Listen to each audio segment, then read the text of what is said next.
Eddy Kenzo nga akutte empapula gwe wali omanyi akusayininze under big talent. Era wane contract wekyo wegamba. Yavaayo n'agamba ye takusayiningangako. Nti yali ayambako kunsayininga. So biri awo biri confused. Biri confusing kati. Pia Pounds. Wangisero. Ki ekiriwo? Kiki nga masiki tevaako. Second wave ya COVID yazze. Ate sina ba bodyguard so.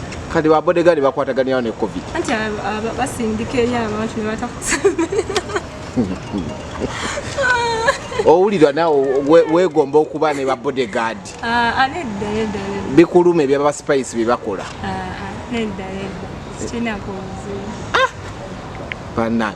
Yeso ko tule twakedde ku macha mweno week nitukusanga ngo postinzo onoonya manager.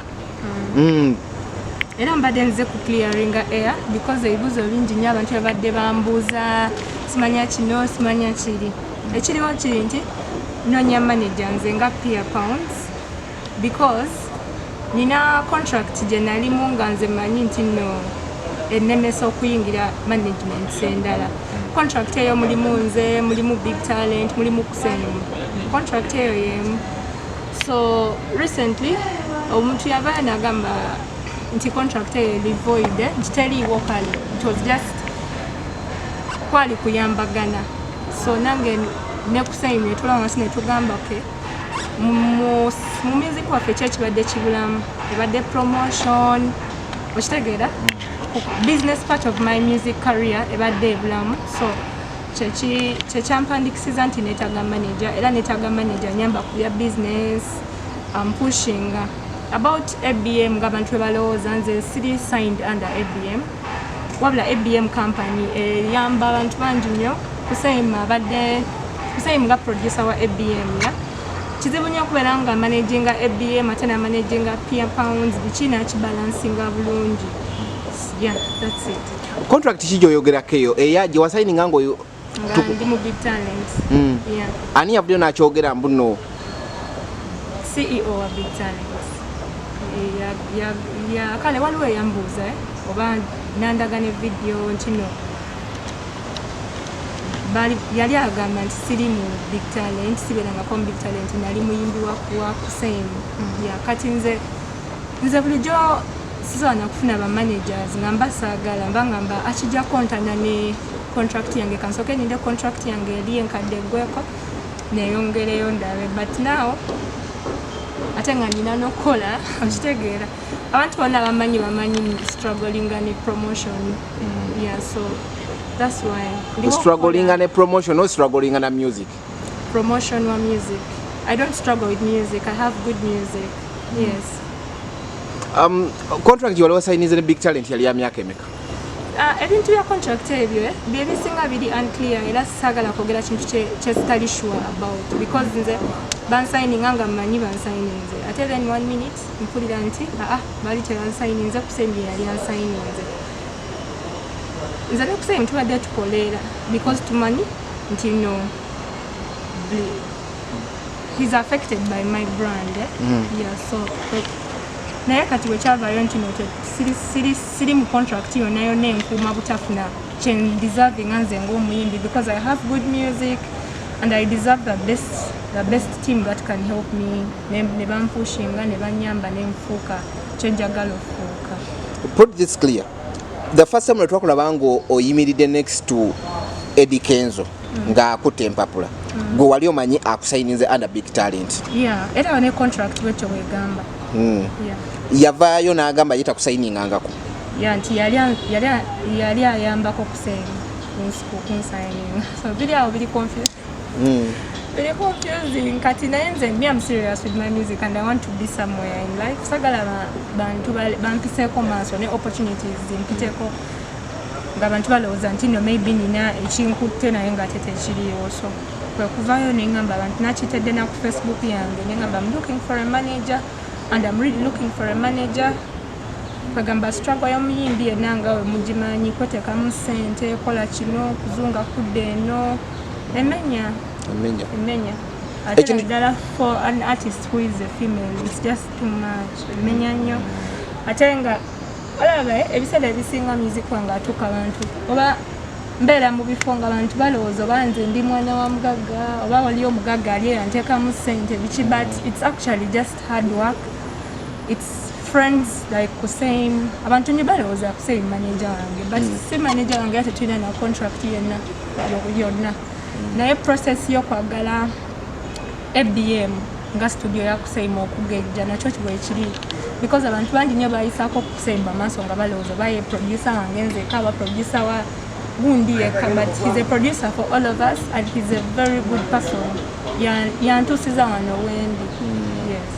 Wategeera ddi nti nno wali tuli signed under Big Talent? Oba like 2 weeks ago kubanga muntu wa media yali ambuuza nga anajjayo video n'agizanya n'agamba batugamba wano tabeeranga nako mu Big Talent biki n'agamba nze nali sikimanyi honestly I didn't have a clue but nange kye nalaba namanya nti I have now to fight for myself nfune nange I don't know how to say it naye sandyagadde muntu kubeerayo ng'asobola okunyamba okukola business nange okitegeera because music wange wali music wange atunda naye ng'omuyimbi yenna kati wantu munjogere nyangu tugambe nti Eddy Kenzo yakufera. Simanyi neze Eddy Kenzo yanyamba nnyo kino kyendi kiri because of him somebody Eddy Kenzo yayandetera mwe mwenna okumanya singa serious singa tewali n'omwammanyi so nze I'm still grateful nze it's just your contract nali ndowooza nga n'omuntu wajja okunsigninga mbagamba nze ndi mu contract njagala kupushinga the first 5 years of my career as me nfune nange wentuuka then wezinaggwako awosobola okukola contract empya 5 years obadde obuzayo emyaka emeka contract egweko okitegeeredde? Ebiri obadde obuzayo 2 years because this is the 3rd year. Yeah. N'okitegeera nti baakufera? Nze simanyi wekiri naye ndowooza baali banyamba naye mu ngeri ey'okutangamba openly nti tetulikola kino nekino. Yeah. But nze ndi grateful kubanga that was the beginning of my career. It's the reason why I'm here today. Era nze ndi grateful. Oba kyalinga ffe we twasooka okukitegeera abantu abasinga baabitambuzanga nti yali akusayinize nga kamereke gwe n'olowooza nti akusayinize nga muyimbi. Alaba dayas ebintu by'ebigambo tubigendenga mpola because buli omu ayogerayo ekyawulira kyayagala okwogera ebimu byaffectinga abantu era mukimanyi nti no kyatu affectinga nnyo nga wokiwulidde to a point nava mu Big Talent nesaba mu Big Talent because baali bampisaabu nedda navayo because ng'otuuka ne ku stage abantu ne batandika kuvuma buvumi so ebigambo ebyo by'abantu buli omu kalowooza kyayagala naye fe amazima tugamanyi mu mitima gyaffe. Oba wavaayo olwalema era talesa okutunuulira obubi era newe nayogera ki omuntu yenna kyayagadde ompozi nze nsobola okuclearinga air nze navayo because bigambo byali bisuse ate nga tebirina bantu nga biri mu media kati media werwanyisa ka brand nga Pia mbanjafa basinaawo mbadde nsubira olunaku lwewakera n'ogamba nti ovudde mu Big Talent olw'okubeerwa ebigambo ne contract awo muba mwagisazaamu awo by then kye kyakugana okufuna manager? Nze kale njagala nnyo okukola ebintu mazima kati omuntu asobola kujja kunsayininga ng'ate nina contract mwendi etali ended ate nze ne okitegeera kyobola nze ne kusayima abantu balowooza kusayima manager yange but he's not. It's just omanyi omuntu okuyamba munne ate ekirala nga naye alimu eri contract yange nga assigned producer to me kati nga newe mbandiwa tulina kubeera babiri because we are in the same contract kati ebintu ebyo ozezaki yaenuma nti contract ekunziza tokyalya nakulya njala ekuluma tokyalya nakulya struggle nyi sikyalitegera wala struggle mpitiridde kale ekitegeeza bw'ofuna manager saawa zino kusayima oba omwesonyiye anedda kati nze ne kusayima first of all alinga wankugambe ntya nange mukenya introduce kusayima as my manager naye nga wenkugambye nti no the title is different from the work. Yes, kati bintu bingi nnyo bye twetaaga okukola for my career ebeere nga etambula bulungi. Yeah, kati same is part of me. Yeah, anyambye nnyo simanyi nakyakugamba tustrugglinze nnyo era kyetwetaaga si nti no muntu kujja kujjawo kyekyendize wabula muntu kujja kwongereza kwekyo kyetuli okukola kyemuli okukola. Kusaimu ki ekyamujja mu Big Talent ate n'avaayo lumu naawe? Kusaimu yafuna kampani ye, yafuna studio ye, era ng'omwana yenna akuze era ne gye yava bali so proud of him. Nyate banga oli atukanga ne Eddy Kenzo nga tebakyayogera naye ngera obuzibu bwava ku gwe kutambula kugenda kusiba mu bintu byo n'ogenda ne kusaimu. Ebintu bya media nkulira ddewo. It's just bintu bya bigambo samwa kali. It's just people's words. Yeah, tebayinako proof. So it's just people's words. Kusaimu ayina studio ye.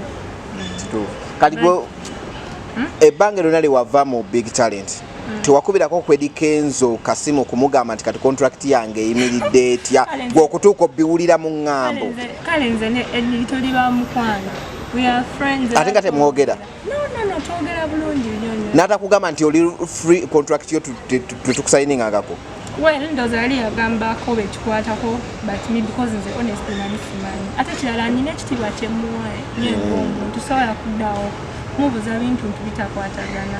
Career yo bye bintu bitakwatagana? Kubuulira because nze nali signed by him. Then he says he didn't sign it. Ati nze ng'omuntu kiba kindeka mu very confusing situation. The confusing situation eyo so atandika mukubira amasimu wabadde otegeeza kino wabadde ogamba kimbanga mu interrogating as if nze ndi FBI.